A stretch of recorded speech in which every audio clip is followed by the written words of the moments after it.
उन्हाळा म्हटलं की आठवतो फळांचा राजा आंबा. पण आयुर्वेदामध्ये आंबा फक्त स्वादासाठी नाही तर औषधी गुणांसाठीही प्रसिद्ध आहे. या आंब्याचा विचार आयुर्वेदामध्ये 2 प्रकारे केला जातो. एक म्हणजे कच्ची कैरी आणि दुसरं म्हणजे पिकलेला पिवळा आंबा. भावप्रकाश निघंटुनुसार कैरी ही चवीला थोडीशी आंबट, तिखट आणि कषाय रसात्मक असते. त्यामुळे तुमच्या मुखाला एक उत्तम चव प्राप्त करून देते आणि तुमची भूक वाढवण्यासाठी मदत करते.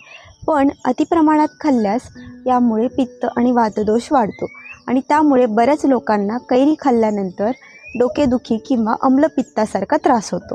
या उलट पिकलेला गोड आंबा मात्र याच्या एकदम विरुद्ध गुणात्मक आहे.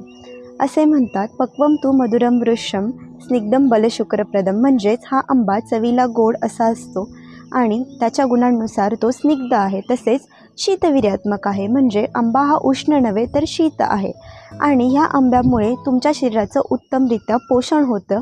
तसेच तुमच्या शरीरातील शुक्रधातू जो असतो म्हणजेच सीमेन किंवा स्पर्म्स त्याचं उत्तमरित्या पोषण करण्यासाठी मदत करतो आणि तुमच्या शरीराला बल प्राप्त करून देतो.